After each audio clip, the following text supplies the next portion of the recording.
It seems like it's become popular to make fun of the Iowa Hawkeyes, but that football program's got to be doing something right. So let's figure out what it is right now on Locked On Mizzou.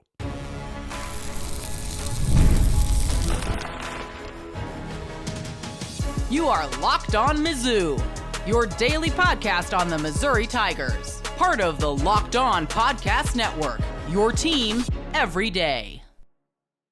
Hail, you true sons and daughters. I'm John Miller, your Mizzou mafioso and the central scrutinizer of Missouri Tigers football and basketball. On today's program, I want to talk a little bit more about Beau Prebula, who Missouri beat Iowa out for recently. Was it all about the money, or could it have been that Iowa offense, which seems a little bit outdated at this point? But of course, plenty to talk about with this Music City Bowl coming up here on the program. I do want to remind you the NFL playoffs are almost here, but it's not too late to get in on the regular season action with FanDuel, because right now, new customers can finish the season strong with $250 in bonus bets if you win your first $5 bet. Visit FanDuel.com to get started. And yes, ladies and gentlemen, I watched quite a bit of Iowa football recently over my Christmas break, so you don't have to. Really, if you like 1995 NFL football, well, you're going to absolutely love the Iowa Hawkeyes. It's a lot of under center action, unless it's third and long, 2-minute drill offense, that type of deal. Then they will occasionally get in the shotgun. I will say, though, I think the game has become a little bit too homogenous offensively on occasion, so Iowa is different. There's no doubt about that. Could be a little bit of a case of be careful what you wish for. Now, obviously, I'm poking fun at the Hawkeyes a little bit here, and yet here they are once again having a pretty good season. Iowa 8-4 this past year in the Big Ten, of course. And guess what? They put dudes in the National Football League all the time with regular consistency. This season, in fact, they're tied for the 12th most guys of any college football program in the NFL. That's tied with Clemson and one spot ahead of the Texas Longhorns. Those are obviously a couple of college football playoff teams. So obviously Kirk Ferentz, the coach, has been doing something right, especially when he's the longest tenured college football coach by quite a spell now at this point. He's basically been there for a million years for all intents and purposes. None of his guys were alive. His players were alive in 1999. And for the younger listeners of this program, back in 1999, Bill Clinton was still the president, and there was no such thing as streaming video. I can promise you that. I was logging into my fantasy basketball team on something called AOL that would clog up my parents' phone line for about 20 minutes as I simply tried to get Terrell Brandon successfully onto my fantasy basketball lineup, for example. But I digress. The point here is that with Kirk Ferentz, he's been around for this long, and Iowa is still a winning program. And here's the deal. He knows what he's good at. He knows what kind of coaches he likes. And now he's sitting here one win shy of Woody Hayes' all-time Big Ten mark of 205 career wins. So my biggest takeaway from watching Iowa more closely this season, just the last few days here than I have in probably recent years, well, it turns out that blocking and tackling still matters in football. Frankly, I think that with the ability, or I should say with the concerted effort over the recent years to minimize concussions, minimize injuries, also just in general, in order to have a successful football team at the end of the season, a lot of really good reasons for that. But with that trade-off, I do think blocking and tackling, the fundamentals of that, have been lost a little bit over the last few years in college football. Well, that is certainly not the case at Iowa. Watch them block and watch them tackle. It's kind of a thing of beauty. If you love high-scoring football, the Hawkeyes aren't going to be for you. If you like good football, well, watch a little bit more closely because Iowa's going to win you over the more you watch them, especially defensively. Also, the Hawkeyes are the least penalized team in college football. The bottom line is they're just not going to let you beat them. The bottom line is Iowa is a club that is going to make you beat it. They're not going to beat itself. There is no question about that. But unfortunately, Iowa's quarterback situation, once again, is just much less than ideal. With Cade McNamara, their original starter this season, off to the transfer portal. Well, their last 2 weeks of the season, Jackson Stratton, a walk-on, actually made the final 2 starts for the Hawkeyes, and Iowa pulled out, obviously, the last game against Nebraska, so it wasn't all terrible. But my goodness, when you're a fourth-string guy, your scout team quarterback, when you're down to that at the end of the season, to me, that's almost, you can make fun of Iowa all you want, but the fact that they were able to squeeze out 8 wins in this season with that quarterback play, to me, they're almost like the Pittsburgh Steelers. They're almost like Mike Tomlin, who also is another guy who's been around forever, another team that wears black and yellow. Well, it just seems like, at least in recent years, no matter what their terrible quarterback situation, the Steelers still somehow manage to be a solid team. They really do kind of remind me of themselves in a lot of different ways. But the good news for the Hawkeyes is that they are getting their backup quarterback back at the very least. And that is Brendan Sullivan. And Brendan Sullivan is certainly a better player than Jackson Stratton, but I got to be honest with you, when you go back and watch him play too, the Iowa offense doesn't look all that much different. To be fair, it couldn't get much worse than it looked against Nebraska because, again, while Iowa pulled out a 13-10 victory there, well, there wasn't a lot to like offensively. Frankly, the Iowa was pretty fortunate to win the game. The Hawkeyes were 0 of 10, by the way, on third downs in that game. They only threw for 115 yards, 72 of which came on a dump-off pass that their excellent running back, Kaleb Johnson, broke for Iowa's only touchdown. Well, guess what? Kaleb Johnson has opted out of the game. He's going to be going off to the NFL. One of, again, Iowa's good pro players, looks to continue that trend for them. But I will say, with 4 seniors and a junior up front on the offensive line, it is quite possible that Iowa will be able to move the football somewhat effectively on the ground.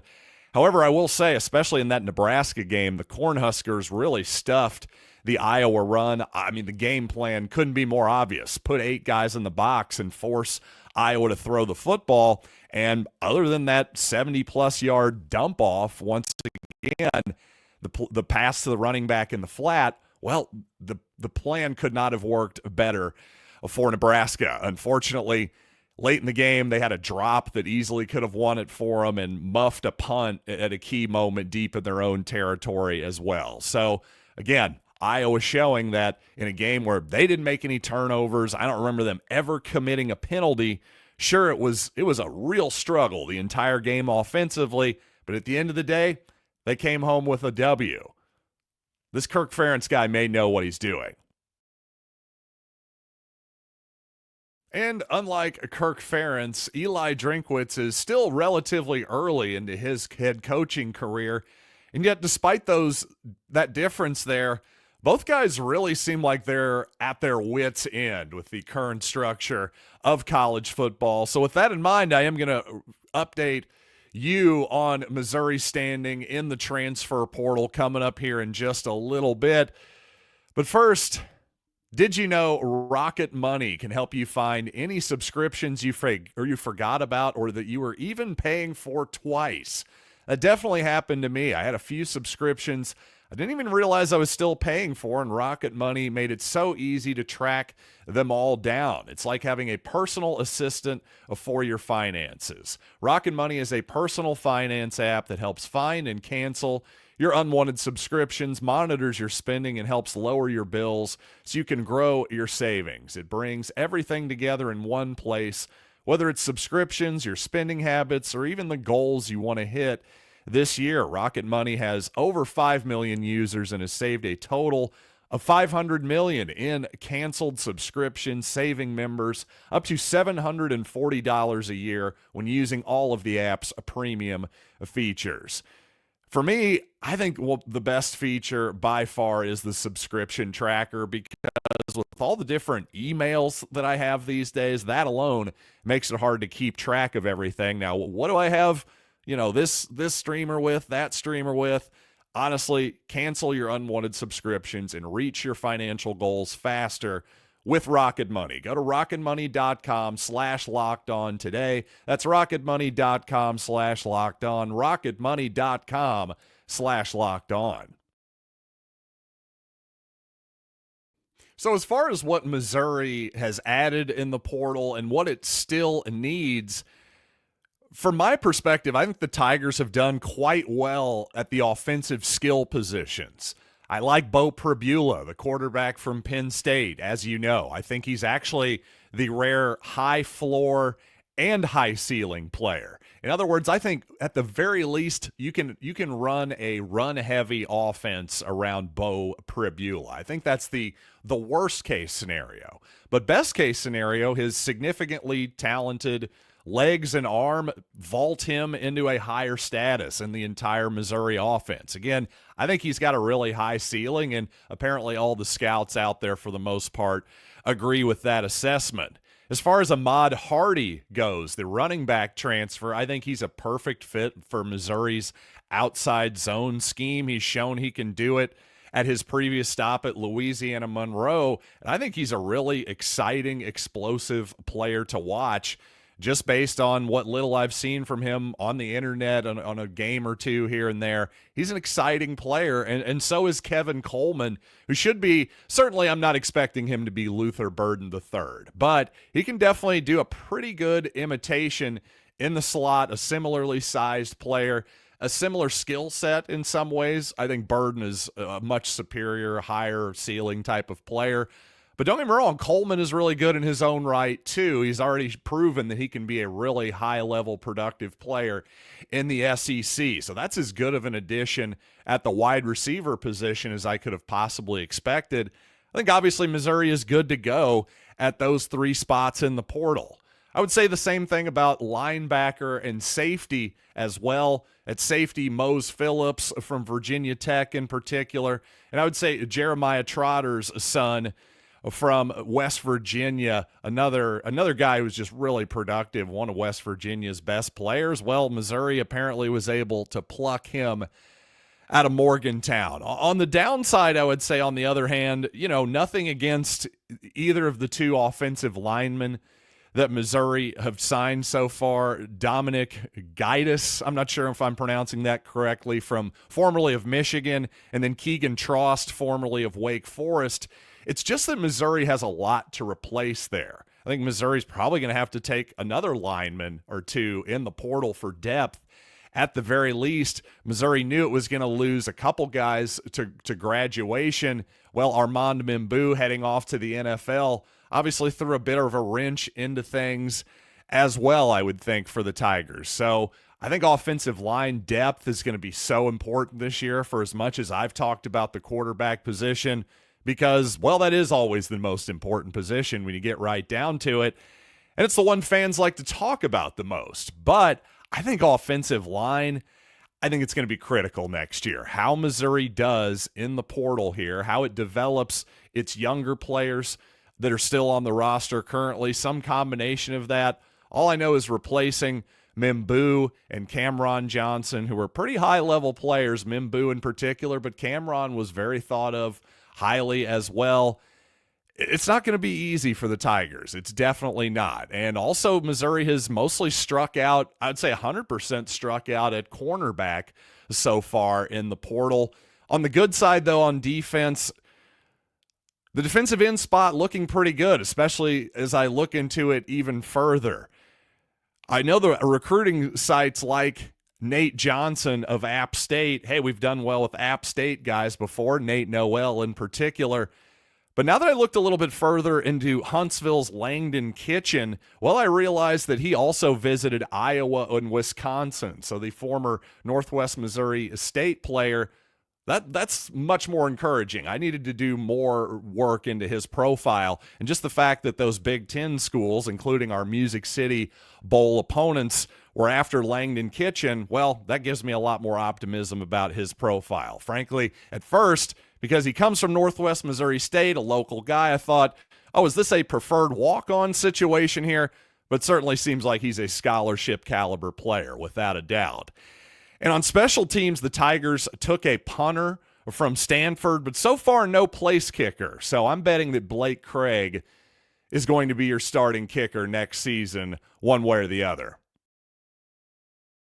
And this current transfer portal window, I should say, is closing tomorrow.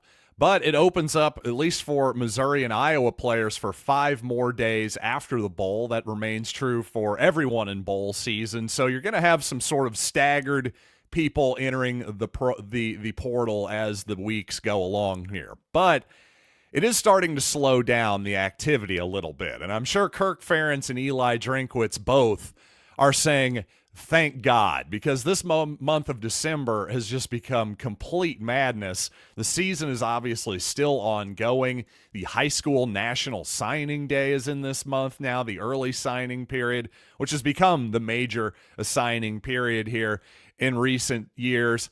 This is just all too much with the portal and everything else. I don't know how anybody could possibly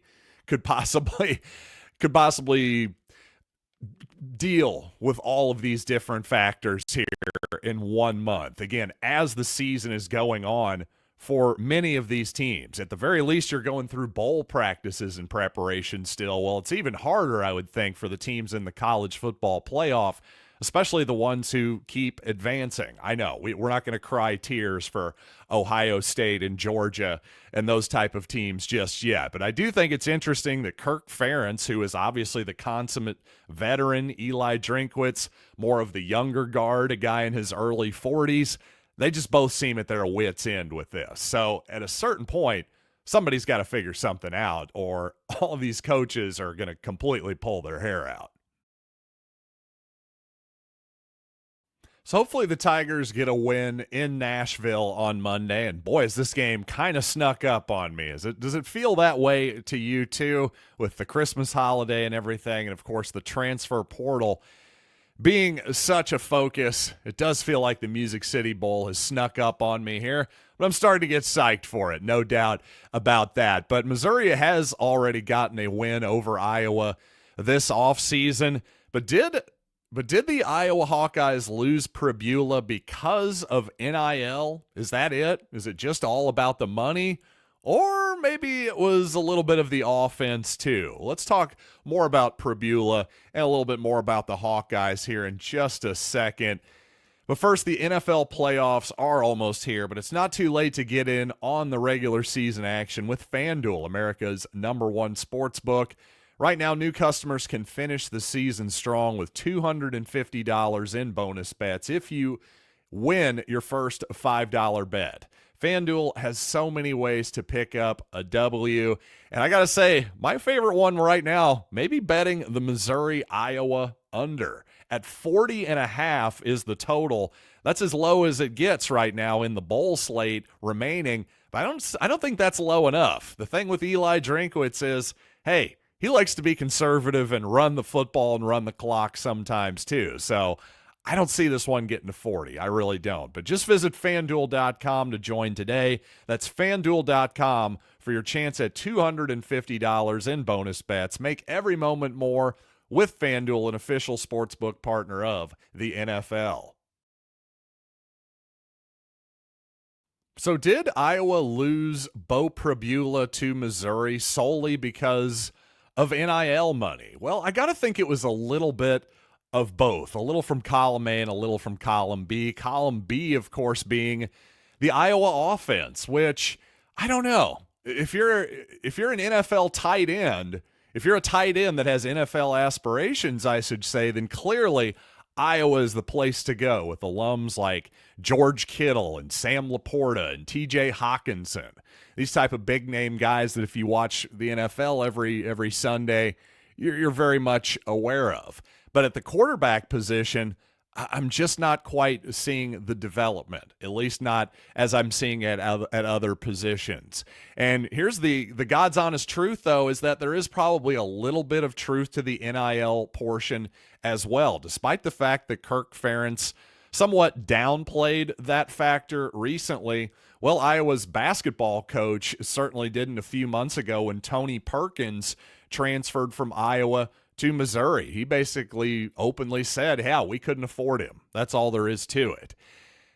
It's a little bit of a mystery to me, I will say, because you watch Iowa play football a few weeks ago, and that place is absolutely packed for senior day, even though it's 18 degrees or something like that. So it's not as though Iowa doesn't have a lot of fan support, that type of deal. But regardless, it's a good thing for Missouri that they got Beau Prebula and struck while the iron was still somewhat hot, because I think if Missouri had lost out on Prebula, as Iowa did, well, I think Hawkeye fans are feeling a lot of pressure right now. I think that's something that Missouri fans would be feeling pretty heavily as well. Now, if you're a huge Sam Horn fan, Sam Horn backer, all that deal, you might be going, the heck with it. We'd be fine with him.